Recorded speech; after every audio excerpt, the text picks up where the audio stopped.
झांसी ललितपुर लोकसभा से इंडिया गठबंधन के प्रत्याशी पूर्व केंद्रीय मंत्री प्रदीप जैन आदित्य ने काली माता मंदिर और लक्ष्मी देवी मंदिर में दर्शन कर उनसे आशीर्वाद लेकर अभूतपूर्व अपार जनसमूह के साथ लक्ष्मी गेट से नामांकन जुलूस के साथ प्रस्थान किया।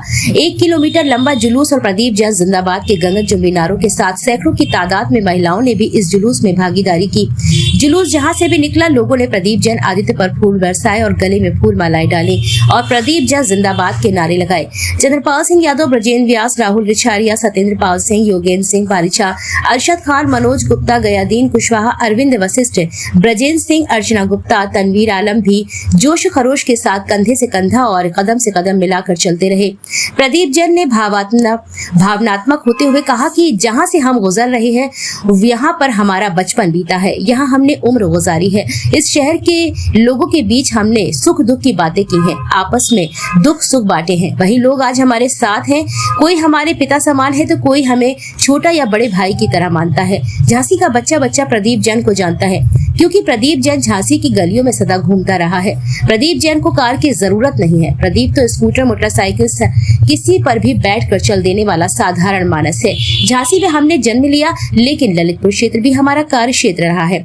ललितपुर निवासियों ने अगर एक आवाज लगाई तो प्रदीप जैन आदित्य ने उनके लिए भी कभी देर नहीं की है। ललितपुर के लोग आज भी भूले नहीं हैं। जब खाद लेने वालों की लाइन में लगकर एक किसान की मौत हो गई थी, सरकार कोई मुआवजा देना नहीं चाहती थी। आधी रात के बाद ललितपुर पहुंचकर तब हमने उनका मुद्दा उठाया था। हमारे संपूर्ण भाव की वजह से ही बड़ी तादाद में इस जुलूस में शामिल होने ललितपुर से भी लोग आए हैं। उन्होंने सभी का आभार व्यक्त किया है। उन्होंने कहा है कि हमारे कार्यकर्ताओं की मेहनत रंग लाएगी और अगर झांसी ललितपुर की जनता उन्हें आशीर्वाद देती है तो वे अपनी जिम्मेदारी और ज्यादा अच्छी तरह निभाएंगे। उन्होंने कहा कि झांसी ललितपुर की जनता उन्हें आशीर्वाद देगी तो वे अपनी जिम्मेदारी, ईमानदारी और मेहनत से निभाएंगे और झांसी ललितपुर को वो प्रस्थान देने की कोशिश करेंगे और झांसी ललितपुर को वो संस्थान देने की कोशिश करेंगे जिसके लिए दूसरे सोचते भी नहीं हैं। मैं वादा करता हूं कि मैं फिर अपनी जन्मभूमि का कर्ज उतारने का भरसक प्रयत्न करूंगा।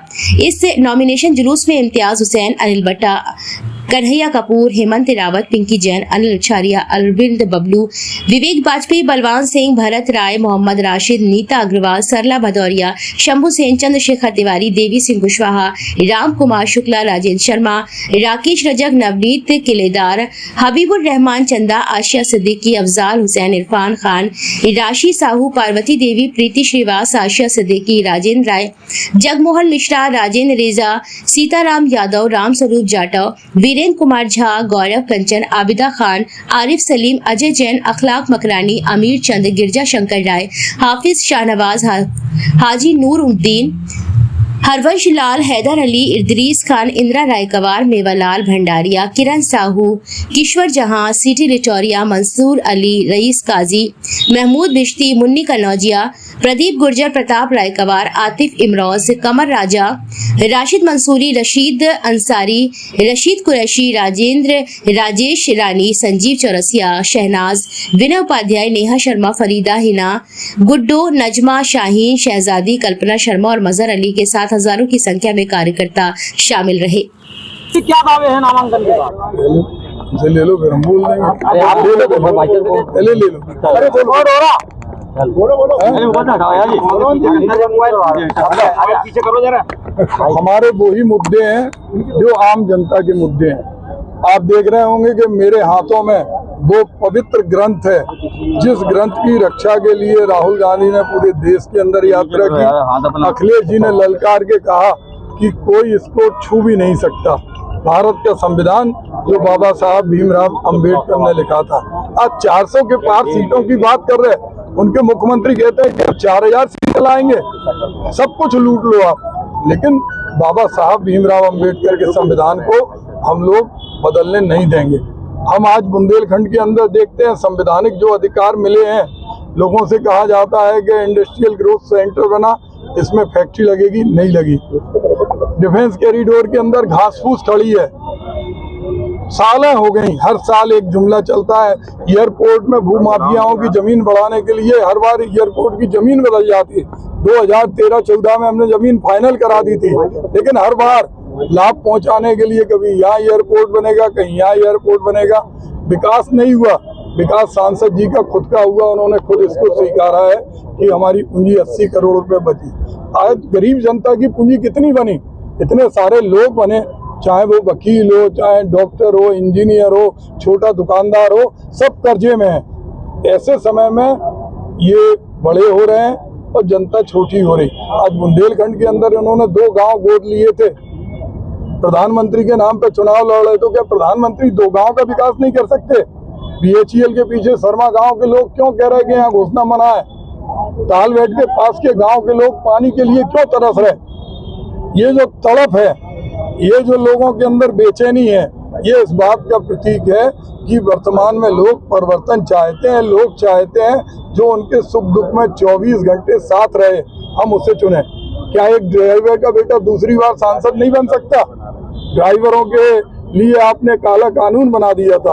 हमारे पिताजी एक ड्राइवर थे, एक ड्राइवर का बेटा दूसरी बार भी लड़ सकता है। जब इंडिया गठबंधन के लोग अपना आशीर्वाद दे रहे, अपना स्नेह दे रहे, जनता जब चुनाव लड़ रही तो उस पर इन्हें बौखलाना नहीं चाहिए। इनको इस तरह की भाषा नहीं बोलना चाहिए, जिस तरह की भाषा बोल रही उन्हें जवाब देना चाहिए। अगर उन्होंने 10 लोगों को भी रोजगार दिए हों, आज 1000 से ज्यादा लोग कहीं लाइट पे धरना देते हैं, कहीं कचहरी में धरना देते हैं, वो चाहे रेलवे के पानी वाले हों, चाहे ग्रासलैंड के। सरकार तो बराबर दावे कर रही है कि हम साथ है जनता के। 5 लाख के 25 लाख से जीत जाएंगे वो, क्योंकि उनकी गणित बहुत अच्छी है। 4000 सीटें जीत सकते, 25 लाख से जीत सकते। हम लोग छोटे लोग हैं, हमारी औकात नहीं, हमारी हैसियत नहीं, क्योंकि हम ड्राइवर के बेटे हैं। वो उद्योगपति परिवार से हैं। 80 करोड़ रुपए 5 साल में हमारी नहीं है।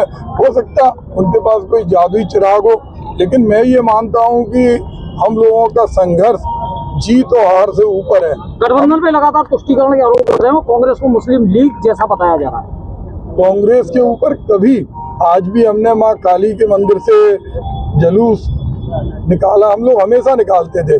और देश के अंदर जो देश चलता है वो भारत के संविधान से चलता है। हमारे देश की और झांसी की ये विशेषता है। उस्ताद आदिल खां मुरली मनोहर मंदिर पर शहनाई बजाते थे, बाबा जीवन साय की मजार पर रामशरण कुशवाहा की चादर चढ़ती थी।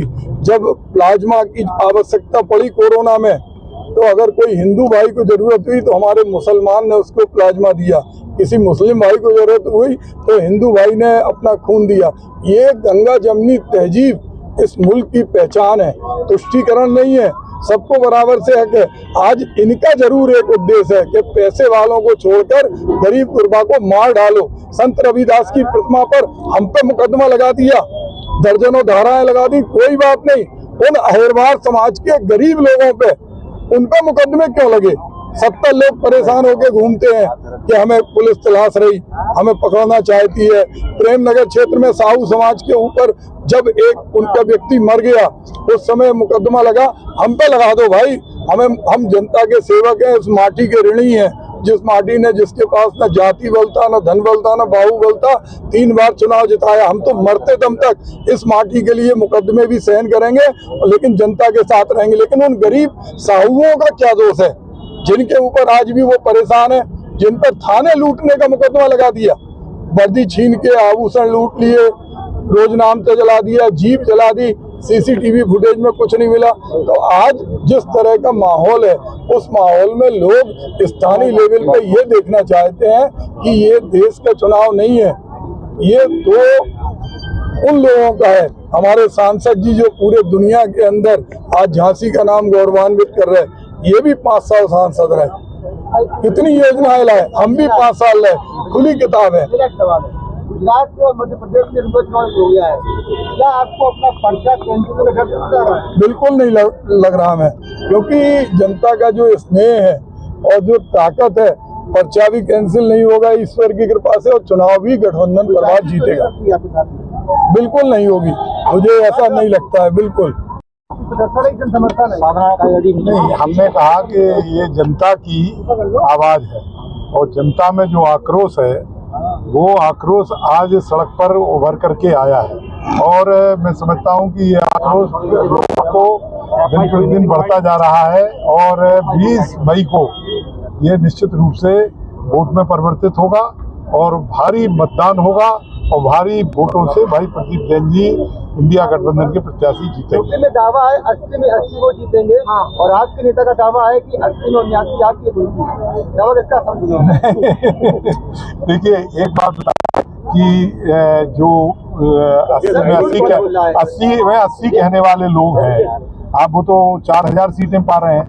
वो तो उससे उनके जो है मुख्यमंत्री, बिहार के मुख्यमंत्री जी कह रहे थे कि इस बार 4000 सीटें आएंगी, तो 4000 सीटें पा रहे हैं। यहाँ के सांसद जी कहते हैं कि हम 10 लाख वोट से जीतेंगे।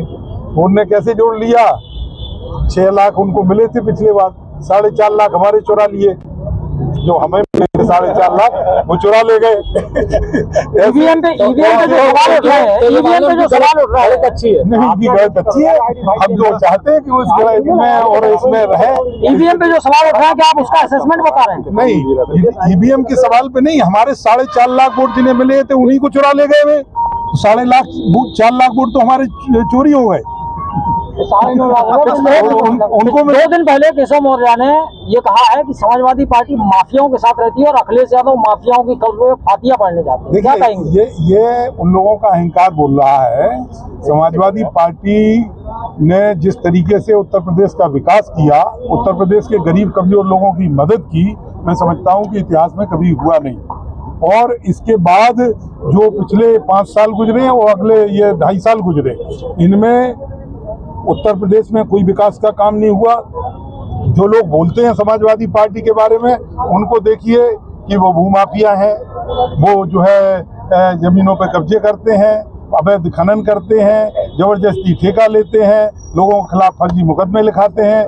ऐसे लोग अगर इस तरीके की बातें करेंगे तो जनता इन सब बातों को समझती है। हम आपको बताएं, जनता इन सब बातों को अच्छी तरीके से समझ रही है और इसीलिए जनता जबरदस्त तरीके से आशीर्वाद दे रही कि इनके अहंकार को किसी भी तरीके से तोड़ डालें। लोकसभा के प्रत्याशी गठबंधन आपके हिसाब से कितने वोटर जीत रहे हैं?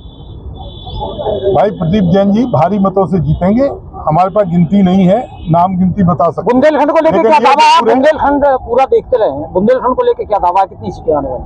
बुंदेलखंड में 4 सीटों पे जीतेंगे गठबंधन के प्रत्याशी। 400 का जवाब क्या है? आखिरी सवाल। हाँ, अयोध्या से यहाँ प्रत्याशी आए लड़ने बसपा की। अयोध्या समझ रहे ना भगवान राम, तो क्या राम भक्त उनको हरा देंगे इस बार? आप ये कड़ी परीक्षा है इस बार। ये बिल्कुल झांसी के लोगों की कड़ी परीक्षा है। झांसी के लोग ये महसूस कर रहे हैं कि आज भगवान राम सबके भगवान राम है। भगवान राम के नाम पे कोई वोट करने वाला नहीं है। आज की तारीख में वोट होगा केवल इस बात पे कि संविधान की रक्षा करने वाला कौन है, बेरोजगार लोगों को रोजगार देने वाला कौन है, गरीब किसान कमजोर लोगों को उनकी उपज का सही मूल्य दिलाने वाला कौन है, महंगाई पे कंट्रोल करने वाला कौन है। आज जो ज्वलंत मुद्दे हैं उन मुद्दों पे जनता पूरी तरीके से सजग है और निश्चित रूप से इस बार जनता गुमराह नहीं होगी और जनता निश्चित रूप से इन्हीं बातों पे वोट करेगी और इंडिया गठबंधन को निश्चित रूप से भारी बहुमत से जिताएगी। ठीक। रघुवीर जी नामांकन है, क्या कहेंगे? आज माननीय पूर्व मंत्री प्रदीप जैन आदित्य इंडिया गठबंधन से आज उनका नामांकन होने जा रहा है। भारी संख्या बाहुबल के साथ हम लोग आज नामांकन करेंगे। आज हजारों की तादाद में करीब हमारे साथ 20-25 हजार की भीड़ है और आज नामांकन करेंगे। और आज ऐसा प्रतीत हो रहा है कि माननीय प्रदीप जैन आदित्य झांसी ललितपुर सीट से सांसद बनने जा रहे हैं और हमारा और इंडिया गठबंधन के सभी सहयोगी दल समाजवादी पार्टी प्रमुख दल है और वो अपनी अहम भूमिका निभा रहा है। और हम लोग सब लोग मिलकर के सभी समाजवादी पार्टी के कार्यकर्ता और अपना दल जो भी हमारे इंडिया गठबंधन के दल हैं सभी मिलकर के प्रदीप जैन आदित्य जी को भारी से भारी बहुमतों से विजय श्री दिलाने का काम करेंगे। ये हम लोगों ने आज प्रण लिया है और आज भाजपा का प्रत्याशी जो कह रहे हैं वो जुमलेबाजी के शिकार हैं, उन्हें जुमलेबाजी के अलावा कुछ नहीं आता है। वो कहते हैं कि हम 400 पार करेंगे, इस बार वो चौके 4 बन के जाएंगे। ये मेरा आज का भाषण है। चौके 4 न बन जाए तो क्या ना तुम। समाजवादी पार्टी को आप बिलोंग करते हैं, प्रदीप जैन के आदित्य के उसमें कौन से शीर्ष नेता आपके आने की संभावना है? प्रदीप जैन झांसी ललितपुर सीट से हैं। नहीं, कौन आपके यहाँ से आया है समाजवादी पार्टी शीर्ष नेतृत्व? हमारे शीर्ष नेतृत्व से सब हमारे माननीय नेताजी डॉक्टर चंद्रपाल सिंह यादव पूर्व सांसद जी हैं और सीताराम बाबू जी हैं। जितने भी समाजवादी पार्टी के सीनियर नेता हैं सभी भी इस में शामिल हैं और सभी छोटे बड़े कार्यकर्ता, हमारे मऊ रानीपुर से हमारे चांद भाई, हमारे राकेश पहलवान जी जिला अध्यक्ष हैं, लोहियावानी के जितने भी बन के सभी अध्यक्ष